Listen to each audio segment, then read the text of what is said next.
They're shared around, I think, 2.5 billion works online to date, and that's I think a conservative estimate based on what I know.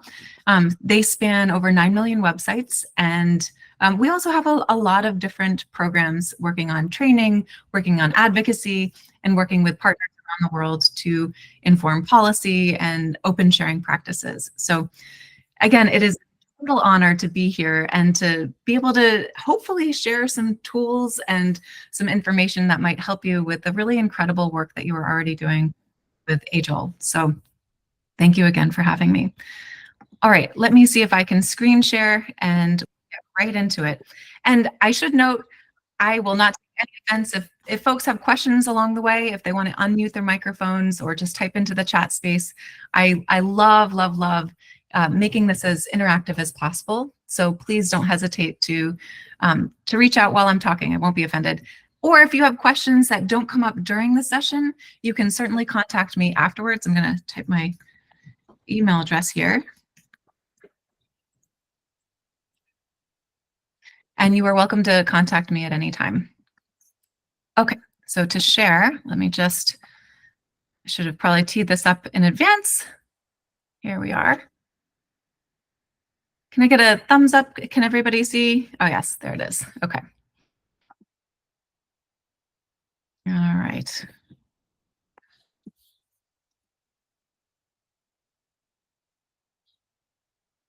Okay, so as I mentioned, our agenda today is pretty simple.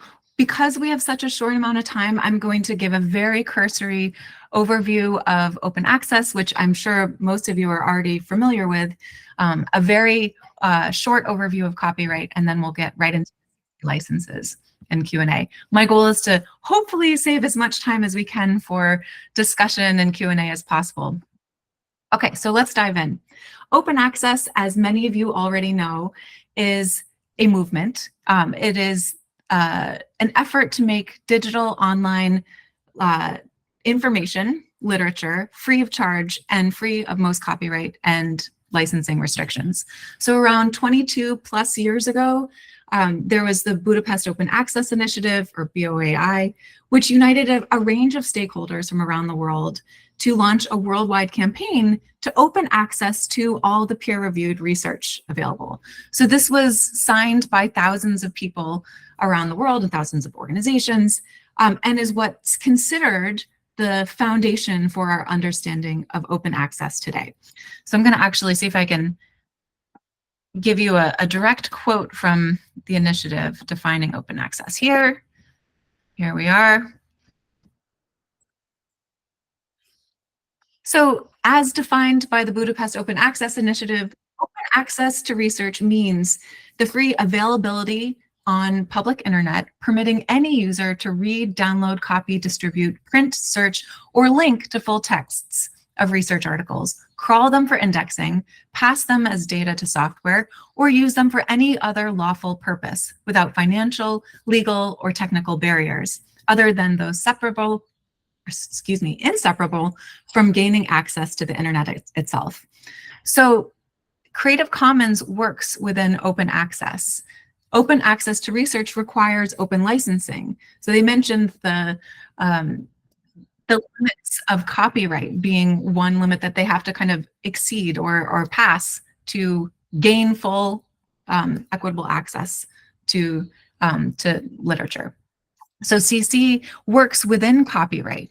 We actually offer tools and licenses that help people choose what permissions that traditional all rights reserved copyright law for the copyright owners, and allows the copyright owner, oops, sounds like someone's unmuted, to choose which permissions to offer downstream users. So CC licenses are a legal mechanism within copyright to allow for open access.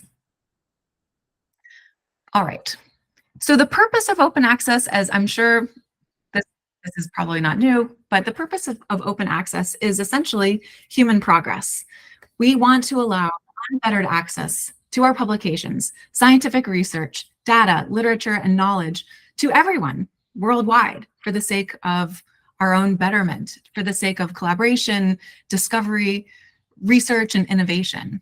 So the more we can move away from our kind of traditional norms of closed copyright systems for communicating scientific and scholarly research, the faster and more effective we can collaborate for innovation.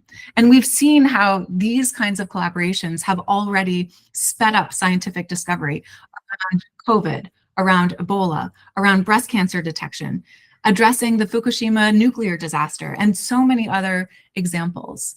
So we see the very concrete impact that open access has to humanity. So the only constraint on reproduction and distribution, and the only role for copyright in this domain, should be to give authors control over the integrity of their work and the right to be properly cited or acknowledged. And that is possible within all of our CC licenses.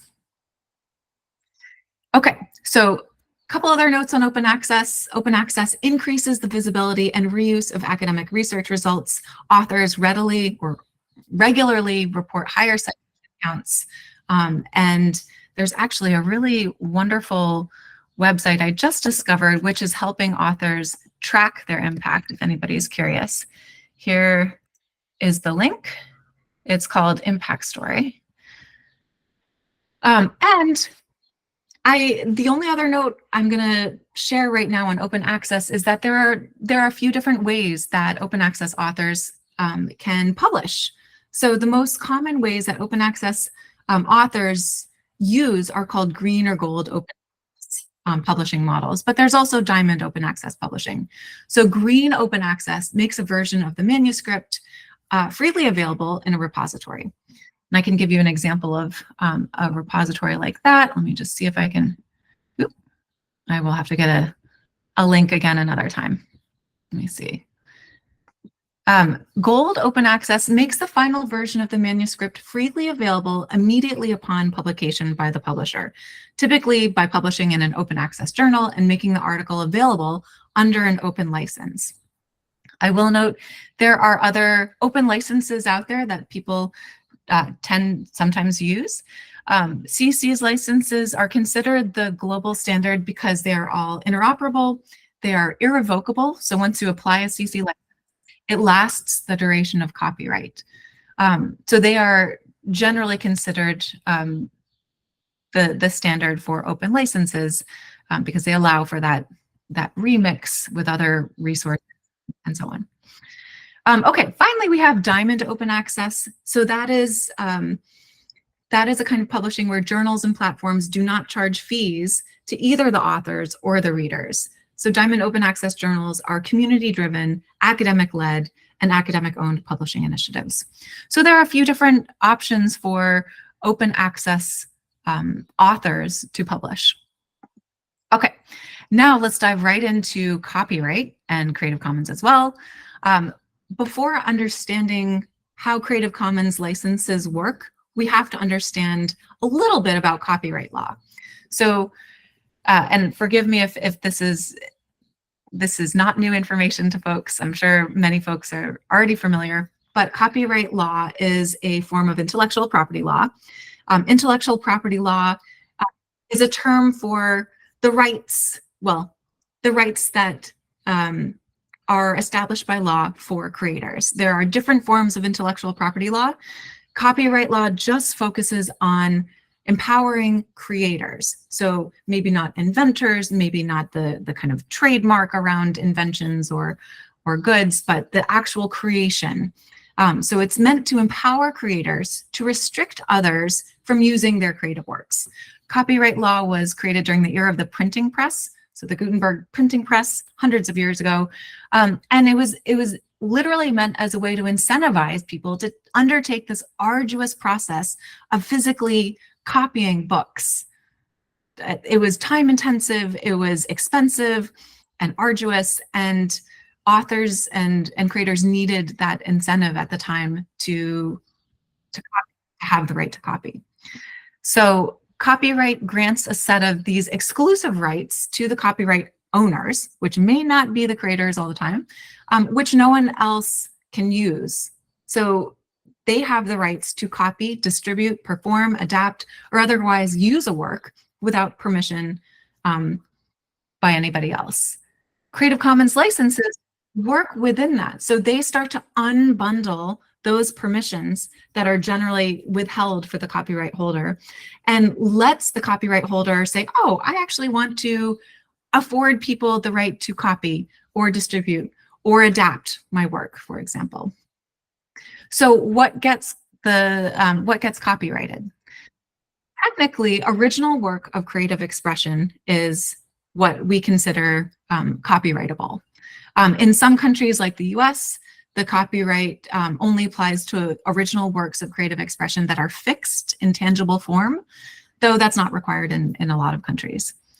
So generally, copyright's automatic. As soon as you create this original work of creative expression, it could be as simple as a scribble on a napkin, you have copyright. Other examples of copyrighted works would be drawings, PowerPoints, choreography, architectural drawings, music, obviously videos, and so any kind of work of creative expression that's original. The other thing to note about copyright is that it lasts a really long time. So under this international treaty called the Berne Convention that kind of harmonized most countries' copyright laws, or the kind of common denominators for protections for copyright, most countries have copyright that lasts the length of an individual's life, plus 50 years minimum after their death. So in the US, it's extended to 70 years after death. And in Mexico, it's life of the author plus 100 years after their death. Any country that signed on to this, this Berne Convention, this international treaty that's harmonized our copyright laws, will have a very lengthy duration of protection for copyright. So I would have to look at all of the different examples across Africa, but I would imagine most countries exist somewhere between 50 and 70 years after the life of the author. Okay, so the reason that I am kind of harping on copyright is that it's really important to understand who controls the exclusive rights to copyright in order to understand who has the authority to grant permissions to others to reuse their works. A lot of times, at least in the US, we don't realize when we waive our rights in publishing agreements to the publisher, and we say, I relinquish my copyright over this work, and you can do whatever you want with it then.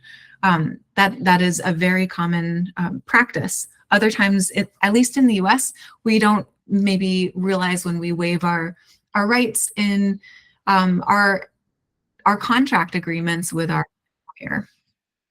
So there are a lot of considerations around copyright that we need to be clear on before we can explore open access more fully.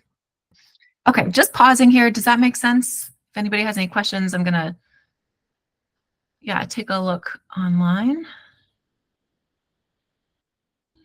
This is so cool seeing people from all over joining. So many countries that I want to visit and some that I've been in. Okay, so no questions so far, but please do feel free to share any questions that that you have coming up. Now I think we'll turn to Creative Commons licenses. Okay, so as I mentioned, where copyright is kind of all rights reserved and kind of bundled for the copyright holder, Creative Commons licenses are considered some rights reserved. So they afford creators more flexibility to choose what to share with downstream users. So they're considered legal tools that are better equipped for the flexibilities that we have online with print journals, with all sorts of creative works that are more readily shared online now at near zero cost. Okay. They are legal tools to support creators. They have, and I mentioned this before, but worth emphasizing, they offer perpetual irrevocable permissions. So the permissions in CC licenses are stand up under copyright law, and they last the duration of the work's copyright.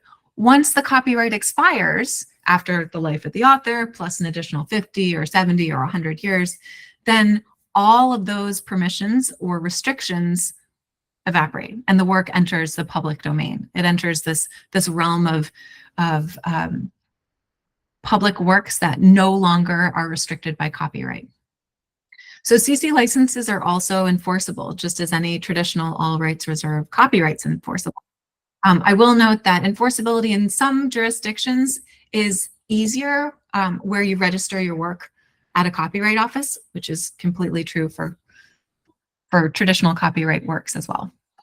Okay, and the licenses have been designed and vetted by legal experts and aligned to international copyright laws. So that's why they are considered global and kind of the global standard. I will note that there are, I think, a few countries that either do not have clear copyright laws or have not signed on to international treaties, or maybe don't have copyright laws at all. And in which case it's unclear where CC licenses, how CC licenses would apply. But generally speaking, these are global.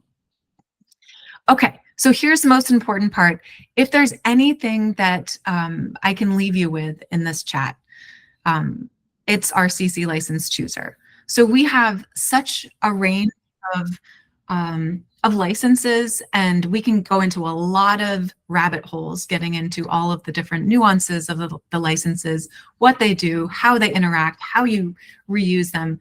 But I don't want to overwhelm you. So if there's one thing that you come away from this webinar with, please know it's our CC license chooser. This is a great tool you can explore on your own. Actually, I can probably, let me see if I can pull it up here and, yep, show you. Oh, except it's, let me share this out instead. Okay, this tool asks you some very simple questions about how you would like to share your work. If you would like it used for commercial uses or not, if you would like it adapted, and if so, on what terms. Once you answer these questions, it automatically produces the license that would best suit your needs. So please, please, please spend a little bit of time looking at this chooser, running through the questions, which are very easy to kind of click through. And you can say, you can try out the different options and just see what recommended license and terms pop up based on your needs. Okay, now let me go back to our PowerPoint. Here we are. The reason I'm emphasizing this is I know, especially in short webinars like this, there can be so much information that you end up not absorbing a lot of it when we get into the license details. So always know you have this resource to just keep it simple and clarify your needs kind of automatically with a few questions. All right. So let's dive into the questions or the licenses now. And again, any questions that you have are completely welcome. Please do feel free to unmute and ask me at any time, or just type in the chat. Okay, so we have 6 different licenses and 2 public domain tools to ideally accommodate everybody's use cases for sharing their creative works online. I'm going to start with the licenses, and then we'll talk a little bit about the public domain tools too. So the licenses exist on kind of a spectrum that exists between the no rights reserved, out of copyright, public domain status, and then the all rights reserved copyright environment. So they are, again, they're legal, but they exist between these 2 ends of the spectrum. And all of our licenses have one or more of the following elements, which you see represented by the little icons in the circles. So the first icon is our attribution element. This means by. This is the way to say a work is by this author. It requires attribution when being reused. And that element is common among all of our licenses. So no matter what CC license you apply to your PowerPoint or your clay figurine or whatever you create, you will have attribution when people reuse your work. They will always have to point back to you as the original creator of the original work. The second element is this arrow that kind of loops back on itself, and that's known as our share alike element. So this element means that a work is being put forth for reuse, but any reuse must be shared under the same terms. So if you, let's say you use my PowerPoint and you make a different PowerPoint or some kind of video based on it, you're welcome to do that. If I had a share like element in my license statement for my PowerPoint, you would need to add the same license to your derivative or the work that you create based on mine. So all derivative works must be shared with the same license according to the share alike element. Okay, the $ with a slash through it is our non-commercial element, and that means that permission for commercial use of my work is withheld. So only I can make profit off of my work. I will put it forth freely for anybody to use, reuse, do whatever they want with it, but they are not allowed to intentionally make commercial gain. So the thing that gets confusing to people on this license element is that non-commercial relates to the use, not the user. So you could be a for-profit entity, but if you're using a non-commercial licensed work for non-commercial purposes, then you're fine. You could also similarly be a non-profit entity or an individual, and if you use a non-commercial licensed slide deck or video or PDF file for commercial purposes, then you are infringing copyright. So it really comes down to use. Okay, and then the last of the 4 elements that underlie our different licenses is the no derivatives element. So that's the equal sign with a circle around it. And no derivatives means that a work can be shared, but only if it remains unchanged. So pretty straightforward. You can't make adaptations of it. You can't make derivatives of it or combine it with other works. You have to reuse the work in its entirety without changing it.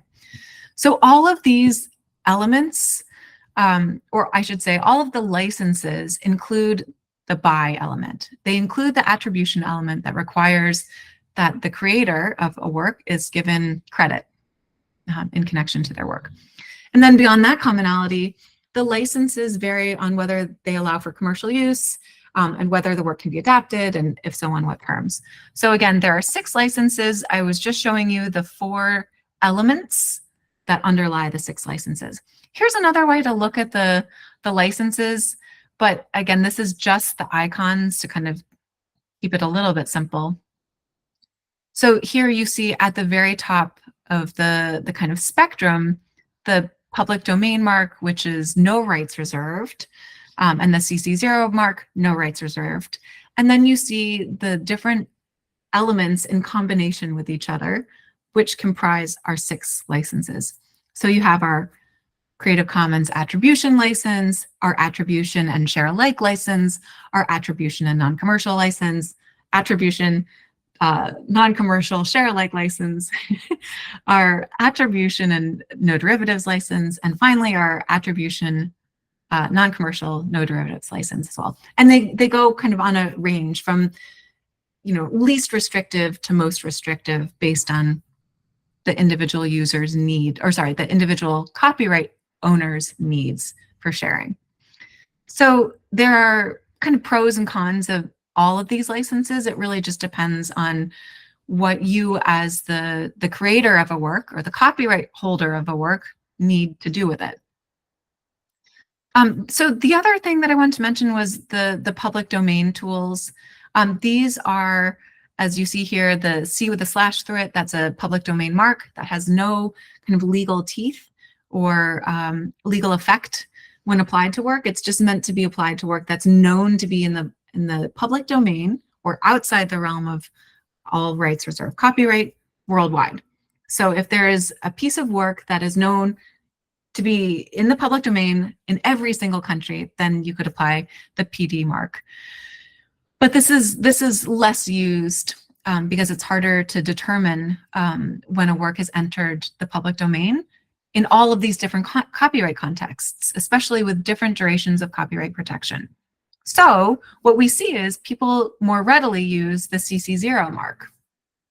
So the the CC with the 0 with a slash through it is, that is our mark for labeling a piece of work that that the copyright holder wants to dedicate to the public domain right off the bat. So CC0,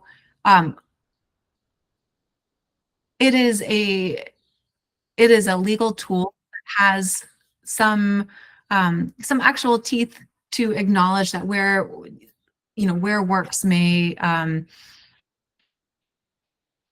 let's see, where there are moral rights or author rights that cannot be waived, the CC0 mark acknowledges that. It is working within the legal context, but also is offering a tool to authors to waive their rights in as far as they're able to across all contexts. So a lot of creators and institutions use this for scientific data, for example. Okay, let me see if there's anything else. I see we have a question. Jennryn, the NC license, for example, if, for example, I base a table in my manuscript on a table in an article published under an NC license, may I submit my article to a journal that is not published open access, i.e. behind paywall? That's such a great question. So this actually gets into two issues I should bring up. So it depends on the information in the table, right?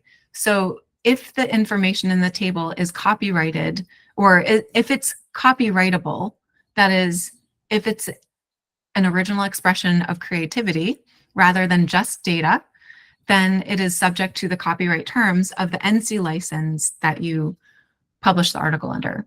If this table is just data that's not creative, if it's facts and just, yeah, information that's not original and creative, then it likely can be submitted. It can be reused for any kind of purpose. I mean, ideally, you are not removing something that's technically not copyrightable and putting it under copyright. That is not a good practice. Wherever we have work in the public domain, we do not want to put it behind paywalls. But technically, you would be allowed to do that. If it is, in fact, copyright content that is creative and original, then you have to abide by the NC license. So I would say if there was a way for the journal to, I don't think this would be possible, but to demonstrate that their paywall was only covering administrative costs and not intending for commercial gain, then they could make a case for the NC license content to be included in their journal. But that is really, I imagine, very, very rare. I hope I didn't make that more complicated than it needed to be. Most likely, NC licensed content cannot be included in all rights reserved copyright behind a paywall, which is most recommended by AJOL.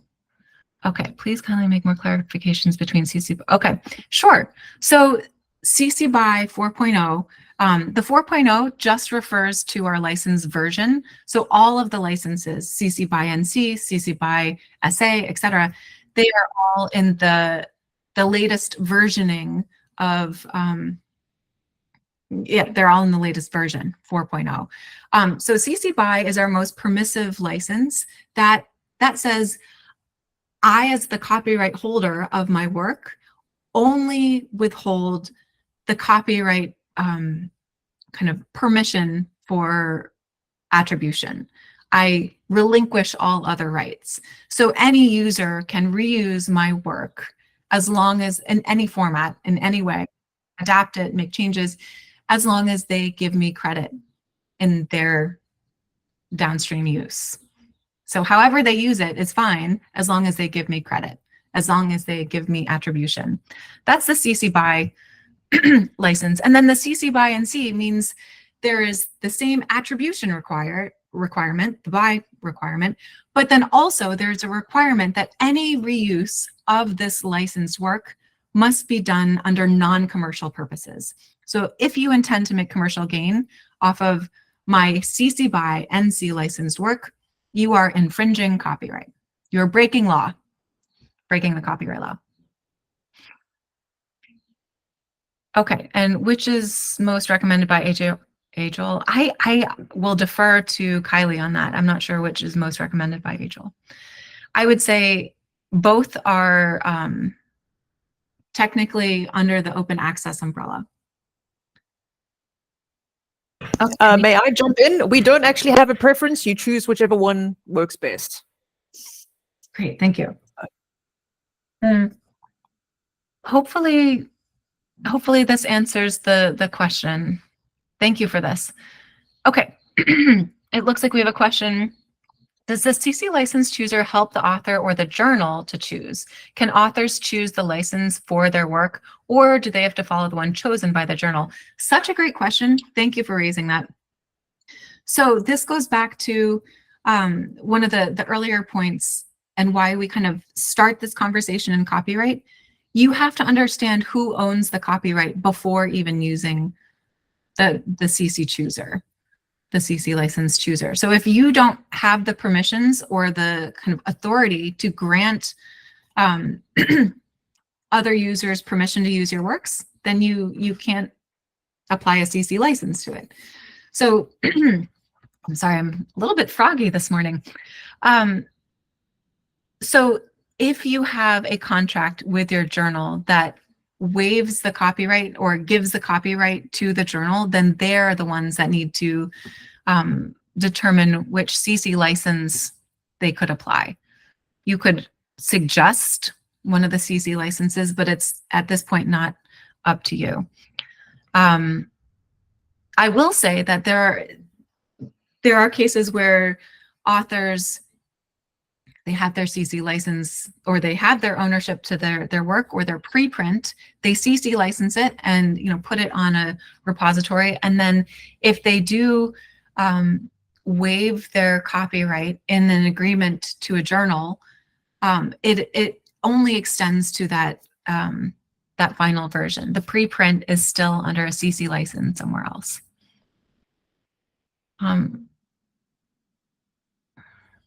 Yeah, so hopefully that answers your question, but please type in the chat if more clarity is needed.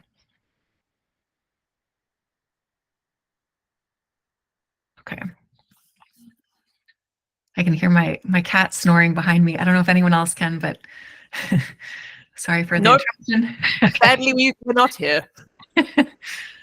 All right, so let me see. Yeah, so our licenses go from least restrictive to most restrictive, but again, there is a very simple way to not get mired in some of the differences between these licenses, and that's just to go to the license chooser and specify your needs, and that will determine which license will best meet your needs.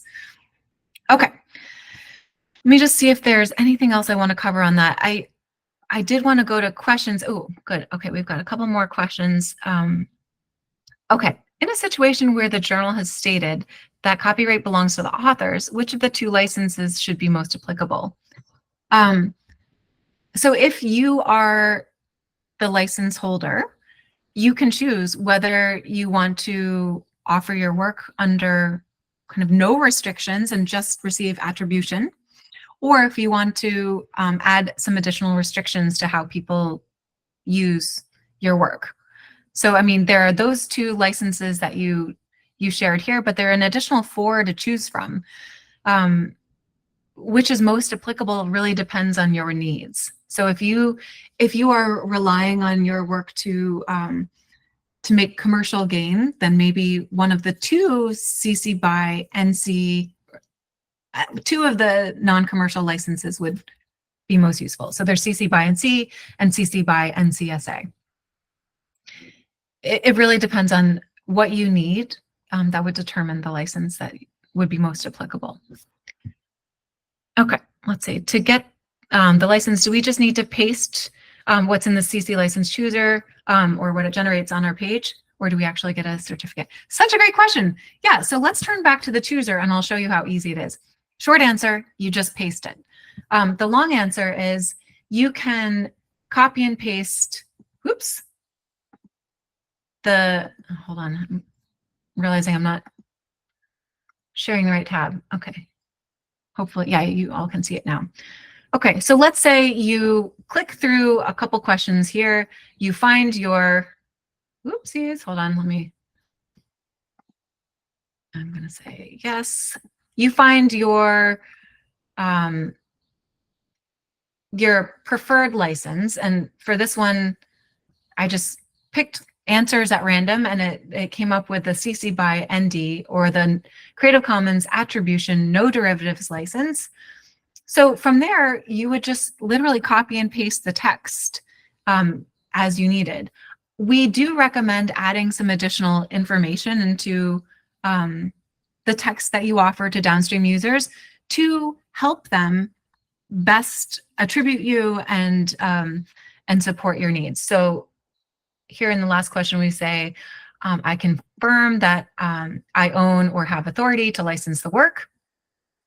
I understand the terms of the licenses. And this is where clicking on the license deed is helpful. And you can see our license deed by clicking on the link provided in the chooser. It's set up in very kind of human readable terms. It also has the lawyer readable terms in the code. These are the terms that are held up in court. So you can read through that if you'd like, but for most people, just reading through the human readable terms is enough. We also have the machine readable layer of the licenses, which we'll talk about in a moment. Okay, so let me go back. Okay, are you all seeing that? Yes. Oop, no, I'm on the wrong page. Here we are. I'm realizing I, again, clicked on a link and then it didn't show. So you can explore this more as you like. Okay, so I'm going to click here. Next.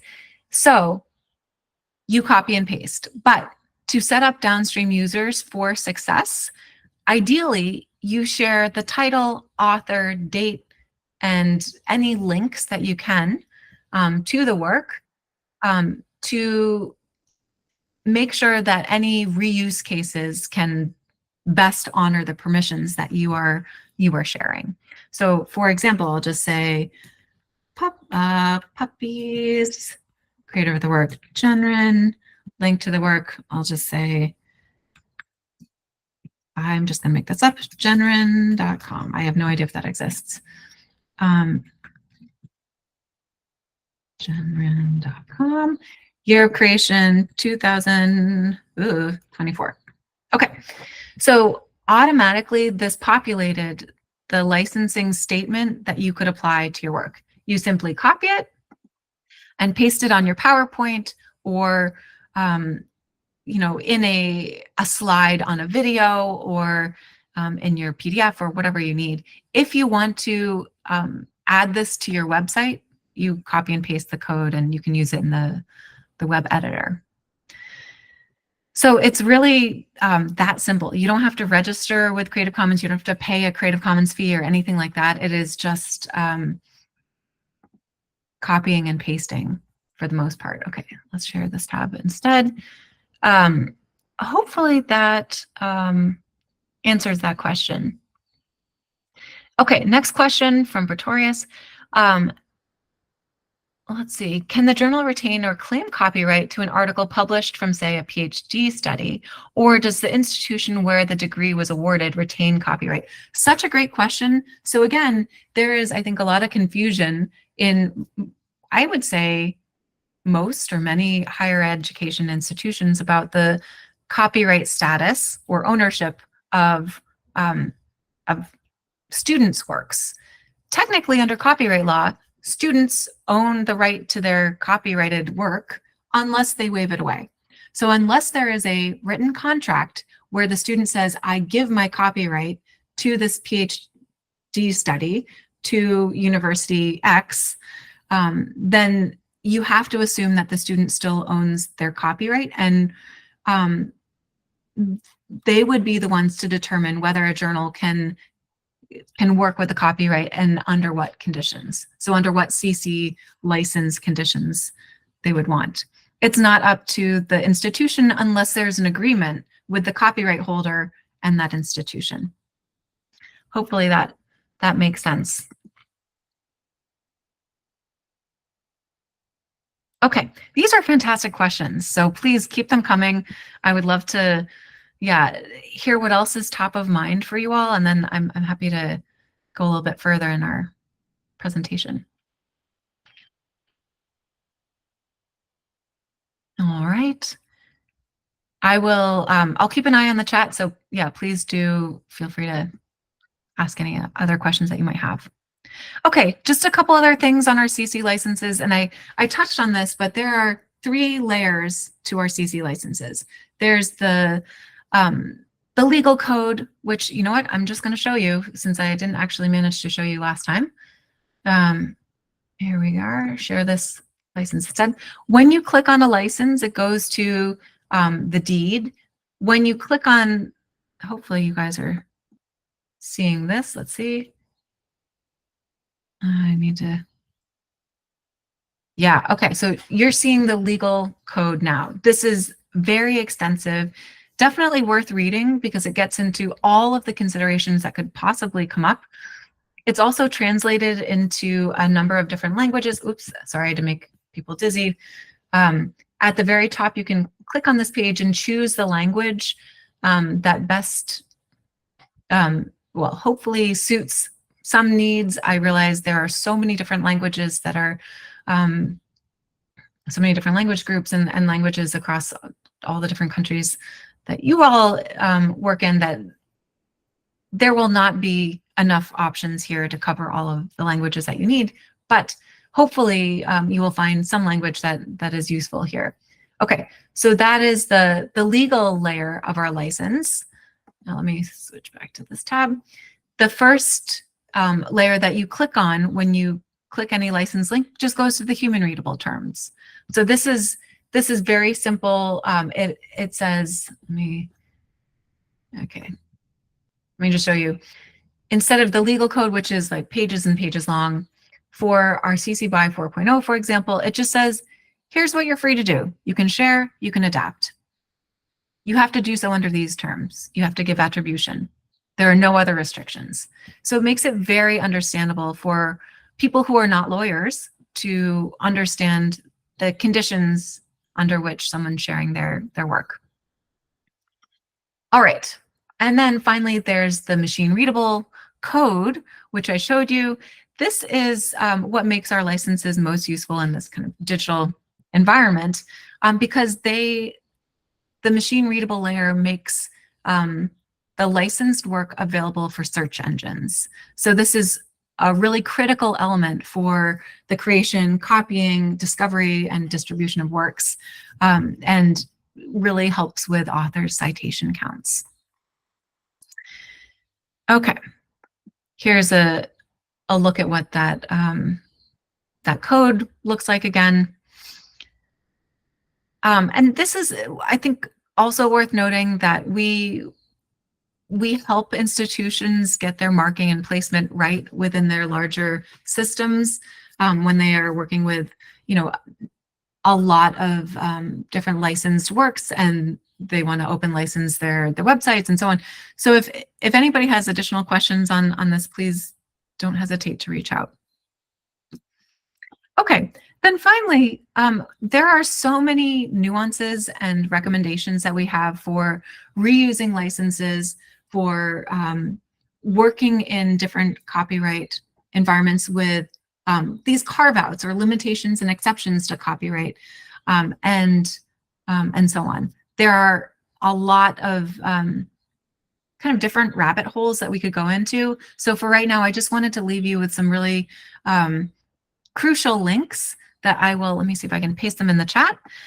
These are, or I will share this PowerPoint afterwards, so I don't think I can copy and paste from here. Yeah, I'll share this PowerPoint afterwards so you have access to these links. But basically, we have a very extensive frequently asked questions page, which gets into any of the possible, most all questions that come up around CC licenses.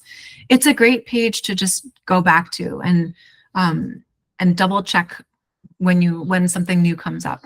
For the first, I would say, well, no, probably even still, I use the frequently asked questions page to just double check my knowledge, especially around combining different licenses together and what license then applies to the remixed original content. We also have a wiki page on recommended attribution practices when you do reuse other works. That gets into some of the most tricky elements of CC licensing.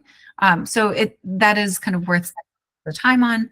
And then finally, we have free legal office hours every month. So that is a chance for you to literally just hop into a room, a Zoom room, and talk with a copyright lawyer and ask any questions that you want. What you would be getting is not technically legal advice, but you could get more clarity on CC licenses, on copyright, and limitations and exceptions to copyright, etc.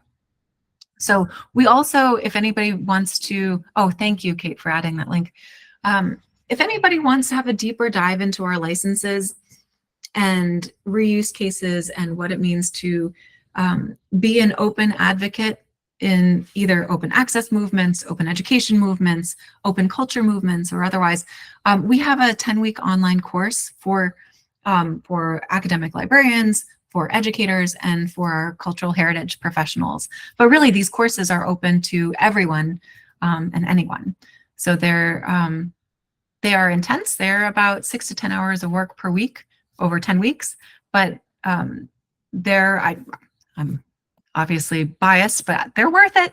They're a really great deep dive into all of this and more. Finally, we have additional learning opportunities. So if anybody would like to engage with us in future trainings or would like to partake in some other webinars, yeah, we have a webpage, but also you are welcome to reach out to me at any time. And I would love to be in touch. Okay, and again, there's my email. Okay, now I'm going to stop sharing. All right, so we ran through a whole lot. I hope some of it made sense. I won't blame you if not all of it made sense. I'll blame myself. Are there any other questions?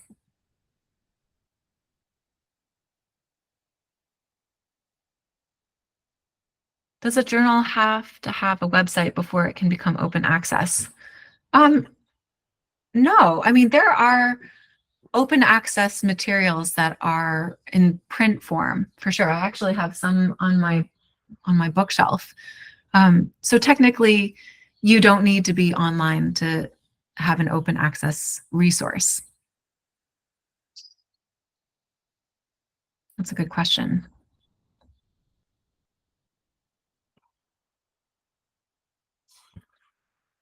Thanks, Blanche.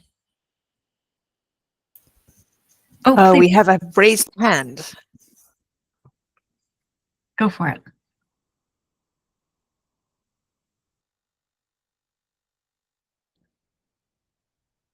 Oh, I don't think we have audio yet.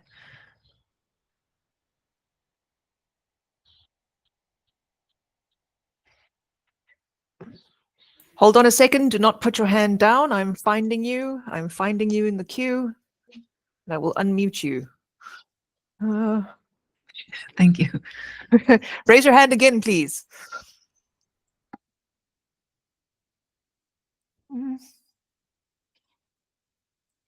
Sorry, everybody. We have come over to Google Meets after using Zoom for quite a long time, and I'm still not entirely conversant with the ins and outs of the queue management, it turns out. If in the meantime, the editor who had a raised hand would like to pop that into one of the text boxes, that might be quicker than me trying to find you.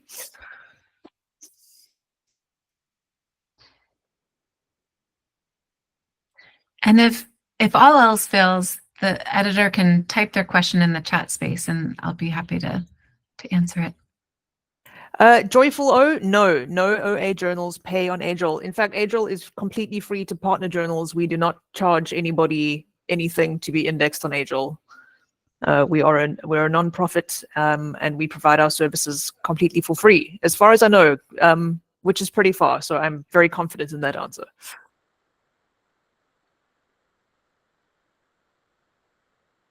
Last call for questions.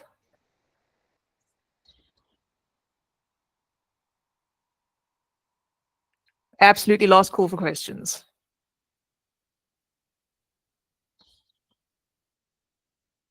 I must have covered everything. I must thank you so much. That was an absolutely amazing presentation. I have learned things. Yeah. No, wow, lots. You know how it is. There's always room for me to learn, and I think most of us here, LVH, your hand is up. Let me find you. Oh, I think it might have just been a thumbs up. Oh, a thumbs up. I got excited there for a moment. Okay. In that case, let me offer the thanks of AJOL and all our attendees. Thank you, Jennryn, for joining us. This was fantastic. To our attendees, thank you so much for taking the time out of your days. A lot of the people joining us here today are a very busy teaching, lecturing, researching their own things, often with administrative roles as well. So we really appreciate everybody taking their time out as well. This has been absolutely fantastic. As usual, this will be posted on our YouTube channel as soon as possible, and we will be distributing the slides if possible. Jennryn, that's cool beans. Excellent. Okay, I'm going to say one absolutely if burning questions. Now is the time to ask. All right. I am going to stop recording shortly and then end the call. Thank you so very much. Thank you, Jennryn. Thank you, Creative Commons. Thank you, attendees. Thank you to my colleagues as well. Thank you all so much for the opportunity and the time and attention. I greatly appreciate it. Stop recording.